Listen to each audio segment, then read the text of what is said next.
Hello everybody, this is Beachbody Coach Mike McDonald with Mike McDonald Fitness. What we're going to be talking about today is I had asked some of my clients, customers, friends, basically what I can do to help them achieve their health and fitness goals. If they had any questions, concerns, things like that.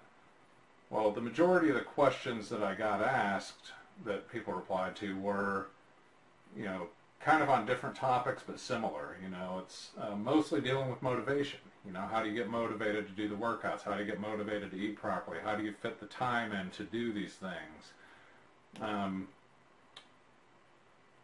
It's, for me, and for anybody that knows my story or seen my before and after pictures, and my story is basically that I have COPD. It's an incurable lung disease from years of smoking. I got fat, I was out of shape, couldn't breathe, depressed, you name it. And that was just the result of, being sick, and it really messes with my mind.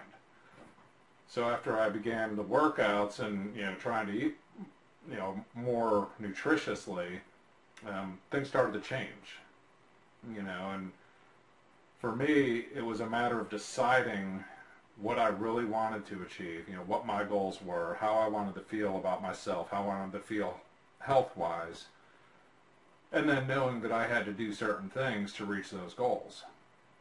That being said, though, not every day is easy. Not every day is peaches and cream. I don't always want to work out. I don't always want to eat healthy. But I go back and I look at where I started and how I can go back to if I don't keep doing the things I'm doing. It's very easy to eat junk food. It's very easy to pull up in a drive-thru. It's very easy to go to a restaurant and order something because it looks good or whatever, or because the other people around me are eating that way. And it's really just a matter for me of being disciplined and committed and knowing what I want to do with myself. It's hard sometimes, don't get me wrong, but I can go back and look at the pictures and say, okay, do I really want to eat that piece of cake? Do I want to eat that hamburger? Well, the answer is usually no. Granted, I'll have a cheat day occasionally, but I don't make that a habit. I make that an exception as a reward for doing good for a week or 2 weeks. On the other side also, for me, preparation is the key. I know I have to work out, and I have the schedule of the workouts to do. I also know I have other things going on. I have 2 businesses. I have work, these just life. So I plan my workouts around those things. The days that I'm working a double, I usually don't work out. I take that as my rest day and then work out the rest of the week. When I go shopping, I'll get home from shopping and I'll prepare. I'll take 5 or 6 pounds of chicken breast, skinless, boneless. I try to get the pasture-fed, pastured, non-cage-free, cage-free ones, whatever. They taste better and they're healthier. So what I'll do is I'll take 5 or 6 pounds of those and I'll bake them in the oven, and then I'll cut some in strips. I'll cut some just in half sideways to make sandwiches out of, and I'll dice some, for making omelets or whatever. Whatever it happens to be that week that I'm going to eat, or salads, a lot of salads. I'll also make a batch of some kind of salad dressing, ginger, miso, or a sesame, some kind of salad dressing, even a basic vinaigrette, out of basically all organic, healthy foods that I'm buying myself, so I know what's going in them. I'll make up, 8 or 10 servings of that and put it in the fridge in a sealed container, and I'm good to go. I'll take, a couple pounds of strawberries, cut the stems off, throw them in the freezer, and then when I'm ready to use them, I'll take them out, rinse them, and use them for a shake or whatever. And if I need some, for a salad or anything like that, I'll leave some in the fridge rather than freezing them and use them up in a day or 2. Similar thing with blueberries. I'll throw a couple pints in the freezer and then use them for shakes or whatever. Or if I need them for cereals, I'll put blueberries in my oatmeal. I use steel cut oats. It's less refined and just overall better for you. So I'll take some, put those in my oats, along with maybe some grade B dark maple syrup.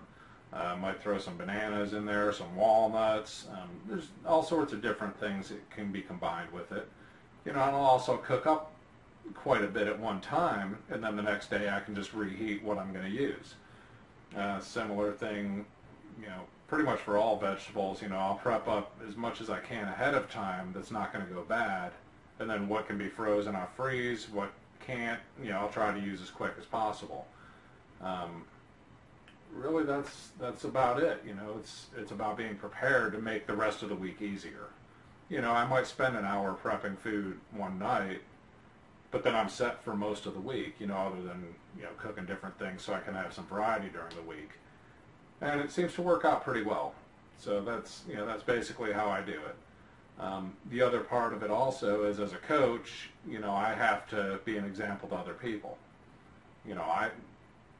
I can't teach somebody else how to be healthy and live a healthy lifestyle if I'm not doing it. It's just, I'll lose all credibility, and the people that know me know that I'll do whatever it takes to continue growing in my journey. Helping other people also gives me that motivating factor of wanting to be that way. I want to live the healthy lifestyle and be an example to other people and know that, things can get better. I didn't start out in the shape I'm in. I worked my butt off for it. And it's really just a matter of being committed to doing it, committed to living the lifestyle, and sometimes making some hard choices. Do I really want that specific thing? Will this be beneficial to me? If the answer is no, I'm probably not going to do it. And like I said, occasionally a little reward is fine. I'm not going to stress over it because I ate something bad one day. I've done it and it's okay, but when I do it the next day, I push myself harder, knowing that I'm going to have to overcome that extra little piece of whatever it was. And, it seemed to work out pretty well so far. It's not great, it's not perfect. I slack sometimes on my workouts occasionally. I got a lot of nagging little injuries and, time and things like that. But guaranteed 5 days a week, I am busting my butt on a workout. And that's just bottom line. I don't give myself an option or an out. No excuses. I just do it. That being said, that's how I do it. And anybody that ever has any questions or needs any help or motivation or just wants to follow along, I'll share my journey quite often, either in a video or on my blog or YouTube or Facebook or Twitter or whatever. I'm all over the place, and that's another part of what keeps me motivated, is knowing that I have to do those things, in order to share something with somebody else and help them along in their journey. So I hope that helps, and preparation is the key, and making the decision that you want to change something. One other thing that I want to say is the most important part of it for me is finding why I wanted to change. I felt so bad about myself when I started because I couldn't even climb my stairs to go to bed. I'd have to crawl up to finish the flight, because my breathing was so bad. Today I can go skiing, go up and down a mountain all day long and have no negative effects from it, until later in the day when I'm getting tired, but, lack of oxygen, things like that. But, I can do things that I haven't been able to do in a long time, and I want to keep getting better. So that's a big motivation for me. That's why I do what I do, because I don't want to ever feel that bad about myself again. So I hope that helps. And again, if you ever have any questions, need some motivation, whatever, send me an email, mike@mikemcdonaldfitness.com, or you can follow me on Facebook, Twitter, wherever. Most of my handles are VTwin Fitness, or you can contact me through my website at mikemcdonaldfitness.com. I'm glad to help, and hope everyone is well. Take care, and I will talk to you soon.